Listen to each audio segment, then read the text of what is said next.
What's good, everybody? Because Cleveland's serving up a quarterback saga so wild it's gonna make your head spin. I'm telling you, what's brewing in the Browns camp right now is straight up chaos, and it could rewrite the NFL playbook. This isn't some hype clickbait to rack up views. This is a legit bombshell that might shake the foundations of the AFC North and beyond. So let's break it all down, because this is one of the most electrifying stories in football, and you're getting it fresh from the oven. Here's the deal. Peter Schrager, one of the most dialed-in insiders in the NFL, hopped on the Pat McAfee show and dropped a nuke about the Browns quarterback room that had me frozen in my tracks.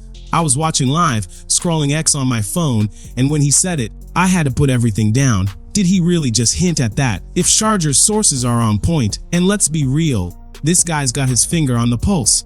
This could send shockwaves through Cleveland's depth chart and ripple across the entire league. Buckle up, because we're diving into the madness. Let's rewind for some context. Last season, the Browns' QB situation was like a blockbuster thriller with a new plot twist every week. Deshaun Watson went down early, and it was pure mayhem. PJ Walker stepped into the spotlight. Then Dorian Thompson-Robinson got his chance to shine. Just when it looked like Cleveland's season was headed for the dumpster, in strolls Joe Flacco. Yep, the same Joe Flacco who's been around since flip phones were cool. This grizzled vet walks into the locker room, cool as you like, steadies the offense, leads a playoff charge, and walks away with Comeback Player of the Year. That's not just a heartwarming footnote, that's the kind of football folklore you tell your grandkids about. So, what do the Browns do this offseason? They bring Flacco back for some veteran stability. Solid move, right? But then, boom, they trade for Kenny Pickett. Now, Pickett didn't exactly set the Steel City on fire during his time in Pittsburgh, but he's a former first-rounder with real starting experience under his belt. That's not just a camp arm, that's a guy you're investing in. Suddenly, Cleveland's got a QB room with Watson, Flacco, and Pickett, three dudes who've all held the reins in the NFL. That's a stacked lineup, and you'd think they'd be set, right? Wrong. Hold on to your hats, because this is where it gets insane. Browns fans, listen up. This one's for you. Something seismic is unfolding in the AFC North, and it's got the potential to flip the entire playoff picture on its head. We're talking about a shift so massive it could leave one of our division rivals scrambling for years. And guess what? You're hearing it right here. First, if you bleed brown and orange, smash that subscribe button and join the movement. Let's grow this Browns fanbase to 10,000 strong. Share this video with every diehard fan you know. Now, let's get to the meat of this breaking news. When it comes to the Cleveland Browns, drama's always simmering just below the surface. But right now, there's one storyline that's got the franchise and the entire NFL in a chokehold: the quarterback battle. For years, the Browns have been grinding, stacking talent, building a winning culture, and putting together something truly special. But now, they're standing at a crossroads, and all eyes are locked on one name: Shedeur Sanders. That's right, Shedeur Sanders, the electrifying QB from Colorado who lit up college football like a 4th of July fireworks show and was pegged as a first-round lock. Against all odds, the Browns snagged him in the 5th round of the draft, a move that left analysts gobsmacked and fans buzzing. Most folks thought he'd be gone by day 2, but concerns about his maturity and consistency sent his stock plummeting. Cleveland, though, they saw a superstar waiting to be polished.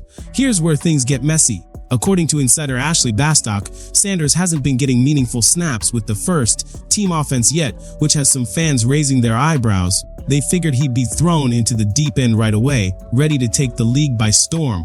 Instead, the Browns are playing the long game, letting him grind it out with the second unit, sharpen his reads, fine-tune his mechanics, and show off those playmaking flashes that made him a college star. Coaches and teammates can't stop raving about his poise, his accuracy, and his athleticism. But let's keep it real. This QB room is absolutely loaded. You've got Kenny Pickett, the former first-rounder who's been running the show the past couple of seasons. Then there's Joe Flacco, the Super Bowl champ with nerves of steel and a resume that speaks for itself. And don't sleep on rookie Dillon Gabriel, another intriguing prospect who's hungry to make waves.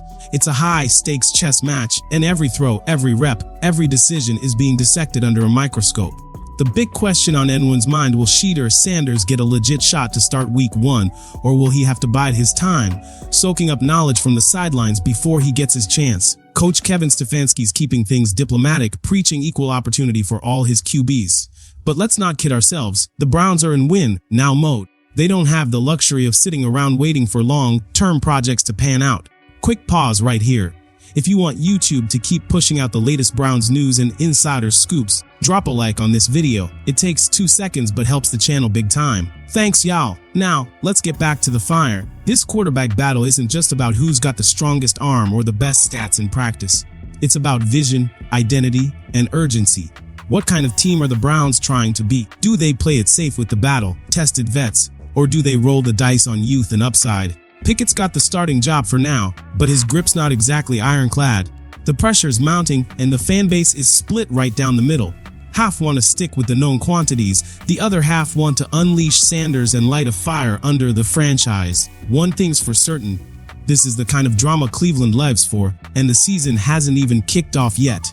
Let's level with each other for a second. There's a convo out there that's not getting nearly enough airtime. Shedeur Sanders isn't just fighting for a roster spot with the Browns. He's up against the NFL's old school culture, one that's still thrown off by a young guy with his kind of swagger. I've been keeping close tabs, and what Sanders is putting on display at minicamp. It's straight up elite. We're talking 41 completions on 51 attempts, 9 touchdowns, just 1 interception, and a jaw-dropping 77% completion rate over 5 open media sessions. That's not your run-of-the-mill rookie performance. That's the kind of stat line that has GMs across the league scrambling for game tape and kicking themselves for passing on him. So, how the heck did he fall to the 5th round? Let's talk about the elephant in the room, Dillon Sanders. Ray Fittipaldo from the Pittsburgh Post-Gazette reported that teams weren't just evaluating Shedeur, they were wrestling with the prime time factor. Fan offices were spooked by the media frenzy, the celebrity status, the fear that Coach Prime might cast a shadow over a locker room that wasn't ready for the spotlight. CBS's Jonathan Jones piled on, saying Sanders came off as disengaged in interviews, maybe even sandbagging the process or coasting through meetings. That rubbed a lot of teams the wrong way. But let's be real, Sanders knew his worth. Maybe he wasn't thrilled about being a QB3 behind some washed-up vet or stuck in a system with no path to the top. Cleveland didn't care about the optics. GM Andrew Berea admitted they weren't even planning to draft a quarterback. But when Sanders was still sitting there in round 5, they pounced like sharks smelling blood. Now, Schrager's hearing the buzz inside the Browns facility is next level. This isn't just, the rookie looks promising. Chatter, it's the kind of energy that shakes up depth charts and puts veterans on edge. Schrager straight up said he'd be shocked if both Flacco and Pickett are still on the roster by week 1. Let that marinate for a second. One's a comeback player of the year, the other's a first-round pick, and either could be gone because of a 5th-round rookie. Sure, it's just OTAs, helmets and shorts, no pads, but when a coach like Stefanski, who's notorious for keeping his cards close to the chest, starts singing a rookie's praises, that's a flare gun going off. Even AJ Hawk floated the wild idea that Cleveland might roll into the season with 4 quarterbacks. Most teams barely carry 3, with 1 stashed on the practice squad. But Schrager shot that down, saying he's going to keep speaking his mind vet, Gabriel and Sanders. That means someone's getting the boot, and if I had to guess, Pickett's seat is hotter than a summer sidewalk. Why did Sanders slide so far in the draft? It wasn't just the D and drama. There were some off-field hiccups, like those speeding tickets, that didn't do him any favors. But former Browns coach Eric Mangini came to his defense, saying, this is Shedeur stepping out from under his dad's shadow for the first time. He's gonna stumble, but he's growing. And let's be honest, if the Browns could weather the PR storm that came with Deshaun Watson, they can handle a few traffic tickets from a rookie with high potential. Sanders owned it, went public, and said, yeah, I messed up, I'm learning. That's accountability, and that's the kind of leadership that wins over a locker room. Let's zoom out and look at the big picture. You've got Joe Flacco, the aging warrior with ice in his veins, Kenny Pickett, the young gun looking for a second chance, Dillon Gabriel, the dark horse with big play juice, and Shedeur Sanders, the lightning rod who could be the future face of the franchise. If Schrager's right, and Cleveland keeps Sanders and Gabriel while cutting a proven vet, that's not just a roster tweak. That's a philosophical earthquake. It means the Browns aren't playing it safe or obsessing over draft position. They're betting on vision, intangibles, and leadership. They're thinking like investors, not gamblers. As ESPN's Jeremy Sauler put it, the Browns treat quarterbacks like currency, assets they can leverage. If another team loses a starter during camp or preseason, guess who's holding all the cards? Cleveland. Now let's talk about what's next, because this story is far from over. I'm watching a few key things. Can Sanders handle the jump to training camp? The speed, the reads, the pressure, it's a whole different beast. What's the trade market for Flacco or Pickett? Could a deal bring back a haul of draft picks or a game-changing player? And can Sanders handle the spotlight, not just the headlines, but the grind of a full NFL season? This is one of the most gripping storylines of the entire 2025 offseason. Rookies don't usually leapfrog proven veterans, especially not fifth-rounders, but Cleveland's rewriting the rulebook. If Sanders wins the starting job, the Browns will look like geniuses who saw what 31 other teams missed. If it crashes and burns, they'll get roasted for overthinking it and chasing hype.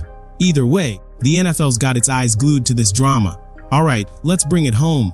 What's unfolding in Cleveland right now is absolutely mind-blowing. Or this isn't your typical off-season fluff. It's one of the most unpredictable, high-stakes quarterback shakeups we've seen in years. And no, I'm not exaggerating. What's happening in that Browns QB room might just redefine how modern NFL teams build their rosters. We're talking about a franchise that's not afraid to take risks, make bold moves, and bet on the future. They proved it with the Watson trade, and they're proving it again now. So, I want to hear from you in the comments. Are the Browns out of their minds for even thinking about moving on from Flacco or Pickett? Or are they ahead of the curve, seeing something in Shedeur Sanders that the rest of the league slept on? Drop your hot takes below, and if you're loving these deep dive NFL breakdowns, hit that subscribe button. His QB battle in Cleveland isn't just about who starts week 1, it could shape the future of how teams construct their rosters for years to come. Thanks for rocking with me, and I'll catch you in the next video.